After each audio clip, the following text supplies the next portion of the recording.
السلام عليكم ورحمة الله وبركاته. معكم خالد من قناة الشيف خالد مافي، وفيديو جديد كالعادة. أكلة جميلة جدا وكل الناس بتعشقها. الأكلة دي يا جماعة تحفة. طبعا غدا أول أيام عيد الأضحى، لو أنت عاوز تعمل غدا جميل من العجل هتجيب العكاوي بتاعته. العكوة دي يا جماعة بتكون اللي هي الديل في نهاية العجل. طبعا كلنا عارفين العكاوي، ولكن بعض الناس يعني لا يعرف طعمها أو ما كلهاش قبل كده. الأكلة دي جميلة جدا وتحفة جدا، ولكن لو انت هتعملها في الفرن، الطريقه دي يا جماعه طريقه المندي او على طريقه الروستم، مش ما بتخشش الغاز خالص اللي هو على البوتاجازات، ده بتستوي في الفرن مباشر على طول. ولكن كده في مقدمه الفيديو احب اذكرك لو انت لسه ما اشتركتش في القناه، يا ريت تشترك في القناه وتفعل زر الجرس عشان يوصلك اشعار بكل فيديو جديد. وهنسيب لك لينك القناه الجديده بتاعت الشيف خالد، وهي قناه طبخ مطبخ خالد مافيا، قناه جديده. هنسيب لك اللينك بتاعها في اول تعليق مثبت او في حساب الوصف، اللينك بتاع قناه مطبخ خالد مافيا. ولكن هنخش في موضوع الفيديو على طول. دي يا جماعه عصاعيز زي ما حضراتكم شايفين، ولكن دي عصاعيز ضاني، ولكن هي تمشي يعني المتاح معايا حاليا اللي هي العصاعيز الضاني او العصاعيز البتلو او العكاوي البتلو عامه يعني. تمام، تمشي معاك بالعجل بنفس الطريقه برضو. يعني بتاعه العجل متاحه ماشي، مش متاحه عندك بتاعه الضاني برضو متاح، يعني دي تمشي ودي تمشي. برضو بتاعه العجل تمشي بنفس الطريقه، ولكن اول حاجه كده بتجيبها وتغسلها غسله كويسه وتسيبها تصفي ميتها خالص. بعد كده بتقطع بصل بنفس الشكل ده، مش ما تنعموش، وبطاطس وكوسه وجزر، فلفل الوان وفلفل شطه. طبعا احنا قلنا في كذا فيديو ان الفلفل الشطه اختياري مش اجباري، عشان لو في اطفال هتاكل من الاكل ولا كده. تمام، بعد كده بنعمل كل ده على بعضه بالملح بالبهارات بتاعتنا. وهنديكم نبذه عن البهارات اللي هي ايه بقى: جوز الطيب وفلفل اسمر، حبتين ورق لوري، مع عود قرفه لو متاح. مش متاح مش لازم ان انت تكلف نفسك. بعد كده بتخلط كل الخضار على بعضه اللي هو الجزر الفلفل البصل الطماطم. ولو حابب تزود الخضار مفيش مشكله، وكده كده الخضار بيدي تيست كويس وبيكون طعمه جميل مع الاكل. حتى لو عيله كبيره تقدر ان انت تكفيها. طبعا العكاوي احنا عارفين من افضل واطعم اللحوم، او من افضل واطعم الاكلات بالذات لو اتعملت طواجن زي ما حضراتكم شايفين. بعد كده بنخلط العكاوي بتاعتنا تمام مع الخضار بنفس الشكل ده.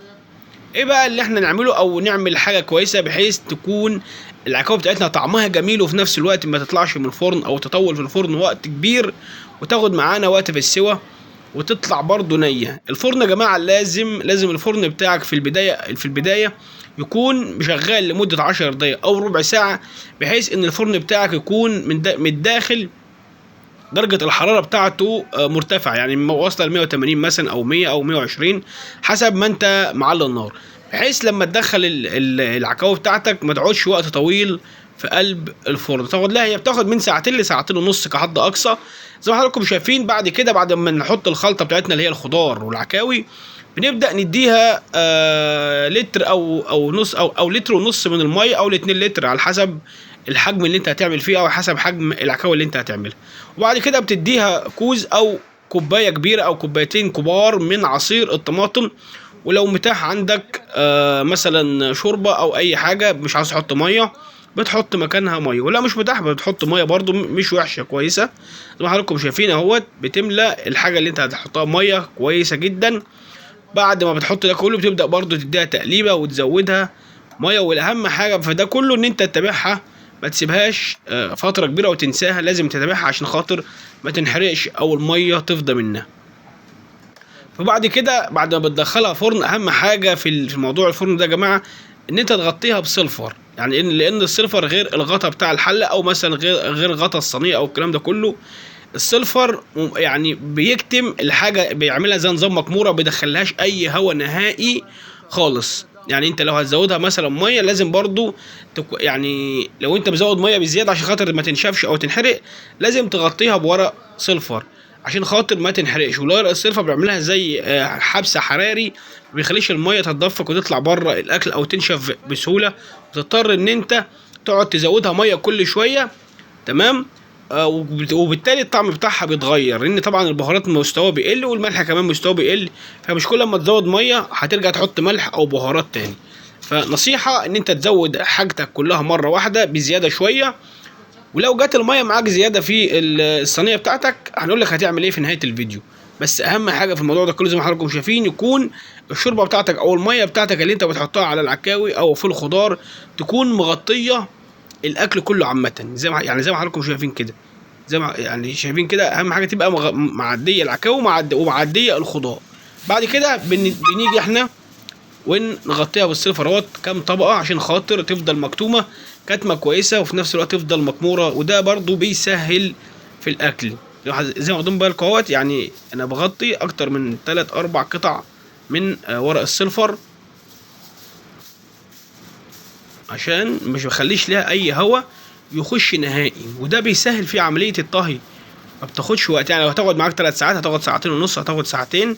ولازم بتنحط في الاول في الفرن لمده تلت ساعه فقط، يعني من ربع ساعه لتلت ساعه على نار عاليه. وبعد كده بتبدا لازم تهدي النار، لان الفرن غير الغاز. الفرن طبعا من الداخل ومن الخارج يعتبر بيكون درجه الحراره سخنه فيه. هنبدا ان احنا هندخلها اهوت زي ما حضراتكم شايفين، ندخلها في الفرن وهتسيبها لمده تلت ساعه زي ما قلنا على نار هاديه. ولكن احنا طبعا مظبطين الدنيا. افتح نوريكم بقى كده نبذه عن الجمال بتاعنا وعن التحفه الفنيه اللي احنا عاملينها. الاكل ده يا جماعه اكله في قمه الروعه، في قمه الجمال، موجوده عندك في العجل قبل الجزار ما يضيعها، او تخش في اللحمه حذاري الاكله دي تفوتك. اكله جباره، اكله جميله جدا. العكاوي بتاعه العجل او العصاعيص بتاعه البتلو او الضاني، اكله جميله جدا. شايفين الجمال، شايفين الحلاوه، ادي الشكل بتاعها اهوت. يلا بينا نطلعها من الفرن ده. بعد كده يعتبر خدت ساعه ونص تقريبا او ساعتين. هنطلعها من الفرن زي ما حضراتكم شايفين الجمال. هنحطها بقى في الفرن التاني اللي هو فرن التحمير، هتاخد وش بقى، وهنا بقى هيكون هنا اللمسه الاخيره والجمال بتاع العكاوي. يلا بينا. طبعا بحب اذكرك لو انت ما سمعتش الحته ديت، يا ريت تخش تشترك في قناه مطبخ خالد مافيا. هنسيب لك، هتبقى قناه خاصه بالطبخ بس، ولكن احنا بنعلن في كذا فيديو عشان نبدا ان شاء الله نقدم فيها محتوى طبخ فقط بجميع انواع اللحوم وكل جزء وكل حاجه في اللحمه زي ما حضراتكم شايفين. ده الشكل الجميل اهو يا جماعه. هنسيب لينك القناه في الوصف او في اول تعليق مثبت. يا ريت فضلا وليس امرا لو استفدت اي معلومه جميله او عجبك ادائنا في الاكل، يا ريت تخش تشترك في القناه. تمام. ادي الفينش الاخير، ادي العكاوي بتاعتنا اهيت.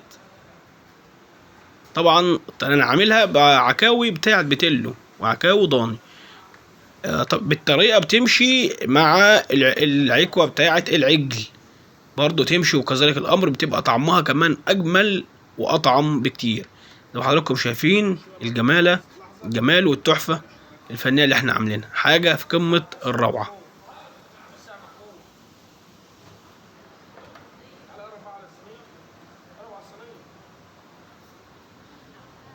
طبعا يا جماعه الاكل ده بقى يعني معمول بالشيفات بقى جزارين، يعني النفس والتست طبعا اخواتي الشيفات اللي هم الشيفات السخن طبعا على راسه، ولكن كل شيف وكل واحد بيبقى له اداء مختلف ونفس مختلف في الاكل. زي ما حضراتكم شايفين اكله جميله جدا. ممكن احب برضه اذكرك في نهايه الفيديو لو انت لسه ما اشتركتش في الفيديو، يا ريت تشترك في القناه وتفعل زر الجرس عشان يوصلك اشعار بكل فيديو جديد. ادي الفينش بتاعنا النهائي وادي الشكل الجميل زي ما حضراتكم شايفين. يا ريت يا جماعه اللي يجرب حاجه يجي وتطلع معاه او يطلع او يواجه اي مشكله يكتب لنا في التعليقات. زي ما حضراتكم شايفين العظمه عامله ازاي، سايبه من العكوه، العظمه مخلوعه وسايبه من العكوه. وكده يبقى احنا وصلنا لنهايه الفيديو.